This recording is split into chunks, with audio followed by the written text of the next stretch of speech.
श्री शिवाय नमस्तुभ्यम। स्वागत है आपका शिव पुराण शेरुद्र संहिता पंचम खंड 46वें अध्याय में युद्ध की समाप्ति। संत कुमार जी बोले, हे महामुनि, जब भगवान शिव पाशुपात व्रत को पूरा करने के पश्चात मंदराचल पर्वत पर लौटे तो उन्होंने देखा कि दैत्येंद्र अंधक ने अपनी विशाल सेना के साथ पुनः आक्रमण कर दिया है। उनके वीरगण और अनेकों रूप धारण किए देवियां अंधक और उनकी सेना से युद्ध कर रही है। यह देखकर भगवान शिव को बहुत क्रोध आया कि मेरी अनुपस्थिति में इस दुष्ट दैत्य ने मेरी पत्नी को परेशान किया है।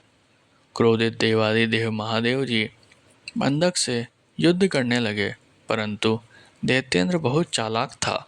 उसने गील नामक दैत्य को आगे कर दिया। स्वयं उसने दैत्य सेना सहित गुफा के आसपास के वृक्षों और लताओं को तोड़ दिया। तत्पश्चात उस दैत्य अंधक ने एक एक करके सबको निगलना शुरू कर दिया। अंधक ने नंदीश्वर सहित ब्रह्मा, विष्णु, इंद्र, सूर्य और चंद्रमा व समस्त देवताओं को निगल लिया। यह देखकर भगवान शिव को बहुत क्रोध आया। उन्होंने अंधक पर अपने तीक्ष्ण बाणों का प्रहार करना शुरू किया, जिसके फलस्वरूप दैत्यराज ने विष्णु सहित ब्रह्मा, सूर्य, चंद्रमा और अन्य देवताओं को वापस उगल दिया। उधर शिवगणों ने देखा कि दैत्य गुरु युद्ध में मारे गए राक्षसों को अपनी संजीवनी विद्या से पुनः जीवित कर रहे हैं। इसी कारण दैत्यों का मनोबल कम नहीं हो रहा है। तब शिवगणों ने चतुराई का परिचय देते हुए दैत्य गुरु शुक्राचार्य को बंधक बना लिया और उन्हें भगवान शिव के पास ले गए। जब शिवगणों ने यह बात भगवान शिव को बताई तो वह क्रोधित शिवजी ने शुक्राचार्य को निगल लिया। शुक्राचार्य के वहां से गायब हो जाने पर दैत्यों का मनोबल गिर गया और वह भयभीत हो गए। यह देखकर देवसेना ने उन दैत्यों को मार मार कर व्याकुल कर दिया। इस प्रकार युद्ध और भीषण होता जा रहा था।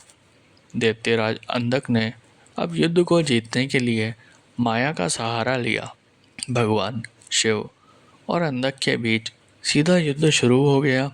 भगवान शिव अपने प्रिय त्रिशूल से लड़ रहे थे। युद्ध करते करते दैत्यराज के शरीर पर शिवजी जैसे ही त्रिशूल का प्रहार करते, उसके शरीर से निकले हुए रक्त से बहुत से दैत्य उत्पन्न हो जाते और युद्ध करने लगते। ये देखकर देवताओं ने देवी चंडिका की स्तुति की। तब चंडिका तुरंत युद्ध भूमि में प्रकट हो गई और उन्होंने भगवान शिव को प्रणाम किया। शिवजी का आदेश पाकर देवी चंडिका उस अंधक नामक असुर के शरीर से निकलने वाले रक्त को पीने लगी। इस प्रकार अंधक का रक्त जमीन पर गिरना बंद हो गया और उससे उत्पन्न होने वाले राक्षस भी उत्पन्न होना बंद हो गए। फिर भी अंधक अपनी पूरी शक्ति से युद्ध करता रहा। उसने भगवान शिव पर बाणों से प्रहार करना शुरू कर दिया। युद्ध करते करते भगवान शिव ने अंधक का संहार करने के लिए त्रिशूल का जोरदार प्रहार उसके हृदय पर किया और उसे भेद दिया। उन्होंने उसे ऐसे ही ऊपर उठा लिया। सूर्य की तेज किरणों ने उसके शरीर को जला दिया। इससे उसका शरीर जर्जर हो गया। मेघों से तेज जल बरसा और वह गीला हो गया। फिर हिमखंडों ने उसे विदीर्ण कर दिया। इस पर भी दैत्यराज अंधक के प्राण नहीं निकले। अपनी ऐसी अवस्था देखकर अंधक को बहुत दुख हुआ। वह हाथ जोड़कर देवादिदेव भगवान शिव की स्तुति करने लगा। भगवान शिव तो भक्त वत्सल हैं और सदा ही अपने भक्तों के अधीन रहते हैं। तब भला वे अंधक पर कैसे प्रसन्न न होते। उन्होंने अंधक को क्षमा करके अपना गण बना लिया। युद्ध समाप्त हो गया।